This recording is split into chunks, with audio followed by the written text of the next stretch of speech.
What is going on, guys? It's your boy Az. We are back here with another update video for you guys here this morning. Hopefully you guys had a wonderful weekend, and hopefully you guys are ready here for another jam-packed week. So let's get this started here. We've got a couple things just to be aware for the week. We've got ourselves basically a new couple of events today.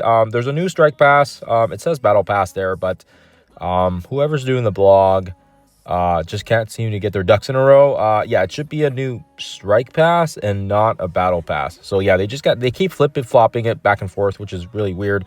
There's going to be this brand new day campaign event. Obviously it's going to be in line with the Spider-Man movie, so it makes a lot of sense here. So looking forward to seeing what kind of goodies we'll get in there. And of course as well, there's going to be another Age of Fear missions, just so that we can get some more gold. So I think that's another extra 5 mil in your pocket. So hopefully there's nice there. And then tomorrow, we're going to get Battle World Dystopia coming back here. We're going to get some more another stab at Maestro as well. And do keep in mind, he is a bio character. So, you know, the more shards you can get on him, he may potentially be usable here for the upcoming Scorpion Breaker as well, right? So that's going to be a key character. And it'll be interesting to see who can potentially use him. Because I think PvE-wise, he should be a very, very powerful character. So very cool to see that. And on top of that as well, we have this new leaderboard event as well. So that's going to be interesting. And yeah, I guess they said that it's actually going to be split this time, whereas the last leaderboard, it was not. So anyways, so the Spider-Man event, it does look like there's some related traits involved here, where the missions are basically related to his gear tier and also his basically his level. So this is one of the reasons why I've actually brought up some of these characters already here, and this is why I'll also be running the tower 1 to 18 again, this time with a revamped Spider-Man and a Hulk, to see if maybe we can wiggle up some of the other rooms. But anyways, we're gonna be able to complete some missions, get some gold, train materials, some gear. So we'll have to see how this event is, but yeah, it looks promising. If it does require some high gear tiers and some other stuff, then hopefully get some goodies. Yeah, I don't know if there's, yeah, I think it's probably more geared towards the newer players, but either way, I'll take the free gold, and I'll take the free training materials as well. And then yeah, there's gonna be this what is it? We don't care about this one here. Key piece, yada, blah blah blah blah blah. There's gonna be this keep going down here, sorry, where the heck is that? Ascension event. Here we go. So there's gonna be an event for the Shadow Conclave.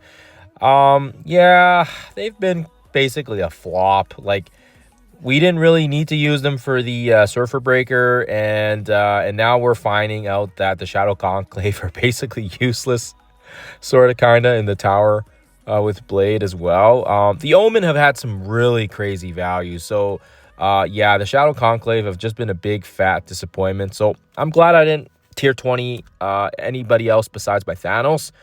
Yeah, just not, yeah. And then it says here, climb the ranks, and yeah, there's gonna be some multiple leaderboards this time. We mean it. So we'll see what the rewards look like. I'm always intrigued. But yeah, if you're low on power cores and you want to hold on to them, yeah, it's probably not a bad idea. I mean, yeah, we're not missing much here. Dystopia, again, it just talks about it returning, and yeah, it'll be interesting here to see. Also, there's some, I guess, some updates as well for new players, updated storylines, new rewards. So this is actually kind of interesting. I don't know if it's going to apply too much on my baby account, since my baby account's already leveled up back to 105, and you know, in the time that we've been playing it. But it'll be interesting to see here. Maybe I can start a new one and let you guys know here. But anyways, yeah, so that's kind of that's kind of it right now for the blog. Let's quickly jump in game here just to chat about a couple things. Okay, so back in game here.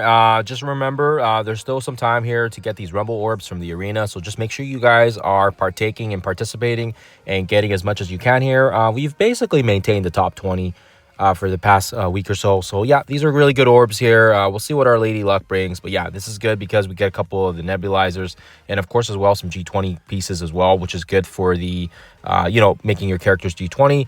Oh, we got a gold piece here. Oh, I got another 18 piece. Nice. I just had one of these the other night as well here. But this all helps out because we did use quite a bit of the G20s to get our Carnage.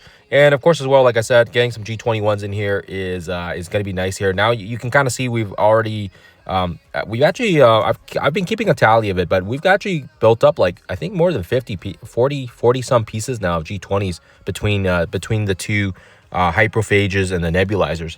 So far doing so good. Just make sure you guys are doing the arena stuff, and I'll be interested to see what happens when the orbs move out of the arena. Maybe they'll add something else to it. Hopefully, fingers crossed, we get some other stuff there besides these rumble orbs. But yeah, otherwise, I will take what I can get right now for free. So that's awesome. Okay, the last and final thing I want to leave you guys with here today is the fact that, yeah, this Mighty Blade Tower, we've pretty much got another set of floors coming on the Friday here, and they look pretty intense. They look pretty insane, actually. Yeah, they look pretty intense. But anyways, we're not gonna talk about those today. We'll maybe make that a different video because this video is already kind of getting a little bit long-winded here. But anyways, we were able to finish off 16 here, and I was trying to figure out a non-Xavier option that is actually like quite RNG, like not relying on RNG. It's actually pretty insane, actually. But anyways, the best way for me to show this to you guys is I gotta quickly jump into the roster here first to just talk about the teams that I use, and then I'll show the gameplay of it. Okay, so if you guys recall here, if you guys have seen some of my earlier footage, and I'll attach the link in the description if you guys need to have a peek through it. But essentially what happened was I was trying to figure out a solution that we can make it so that the 16, we could get through it without using Professor Xavier. So the first section, we had actually used our Spider-Man plus our Hulk and Ebony Maw, Venom, because we don't really need Venom for the symbiote team since we have the other members, and then of course as well Sentry. So we were able to clear that first section out pretty smoothly. Next we use our Blast Star with Emma Frost, and this was able to clear the second node actually quite smooth as well here. The important thing was just making sure Kahori lives long enough so that she can do her special and her ultimate, and yeah, they basically just carry once they take care of that Super Scroll. Now the next room here, this is the one that got really finicky.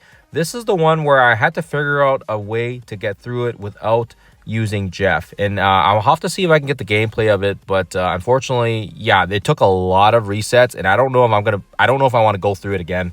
But I know ZKG and some of the other great content creators, they actually have footage of it without using Jeff, which is kind of like if you can get through node, 15 or 14, yeah, 15 without using Jeff, then you're pretty much home free. Now, having said that, if you find that you're using Xavier like on your 16 and it's still hard, and you don't want to use Xavier here, and you want to use Xavier, say for example in this slot, then that would also work. That would also work just as well. Actually, it'd be even smoother for this team by using Jeff. But if you can't use Xavier, then that fifth member needs to be strong enough to carry the team. And I actually used I'm trying to remember, I think what I did was I did a three-piece new mutants, but unfortunately a lot of people don't have new mutants built up, so it's not a very feasible option. Like, people probably have Xavier built up more than they have new mutants built up, which is kind of like, it kind of says a lot about the team, right? But yeah, I would say in this case, if you're able to use Xavier, use it on 15 instead of 16, right? I do have footage of it where my Jeff just clears it, and Jeff is just a monster. But ZKG actually uses, he also uses a variation of this team as well, but he uses Jubilee and Havoc. And actually, I tried that combo, and I got pretty close as well. But man, it is so reliant on removing Nova's stupid taunt, and it took like so many resets. But anyways, I ended up just punching Nova instead of trying to get the taunt off. But if you are able to get the taunt off, then you're pretty much home free, and you have to punch Squirrel Girl if you can. But anyways, that's the combo here. And then yeah, this is the one we use here. This is gonna basically be no RNG required. You just shove all your characters in there, throw the ultimates, everybody just dies and melts. It's freaking awesome. And then yeah, you guys have seen my other footage here already. The Fantastic Four is for the Winter Guard room, and then yeah, you can finish things off here with a Jubilee Symbiote 6 team. I have footage of that already, like I said. But yeah, the only difference, like I said, the only difference that I did was I took my Jeff from this Xavier room, and I pushed him into this room with the Emma and the Stormbreaker. With Surfer Breaker. And yeah, and I know my boy Rage, he was able to solve it by having, instead of Jeff, he had Oath in place of Jeff, right? He had Oath there. So I mean, Oath is a good option as well. but he has a 4-diamond Quasar, and yeah, mine was just not cutting it. He was not doing enough damage there. But you guys will see here. I'll show the gameplay so you guys can kind of see it now. Okay, so yeah, as you guys see here, my Xavier is still there. We didn't use it. You can go back a frame if you want to take a look, but this is the lineup here. Only thing you have to worry about is you need to make sure Quasar goes before Jeff, because they both have a speed of 129. So that's the biggest thing here, and Quasar needs to land that defense down. So once you can do that, once he has that defense down landed on the Odin, it's game over, right? Storm does her thing. We're gonna do the special on Odin so that he gets the chain attack here from the striker. Boom. Good amount of damage here. He gets an extra little hit. And this is the issue, right? We didn't get enough damage from the previous team, but now Jeff rounds everybody up, squishes them together, and guess what? Our Surfer Breaker hasn't even done his turn yet. Watch this. Surfer Breaker is going to use a special right here. Watch this. Everything just melts. Blastar. Odin. Everybody just dies. I had to do this a couple times here just to see if it would repeat. And yeah, it's crazy. It's crazy, guys. It's crazy. So this is the way. If you want to do it without Xavier, this is the way. You got to figure out a way to get Jeff onto this section, and he'll clear the rest. He'll take care of the rest for you guys. Other than that, I'll leave you guys with that here. Happy Monday. Hopefully this helps you guys out. I'll see you guys in the next one.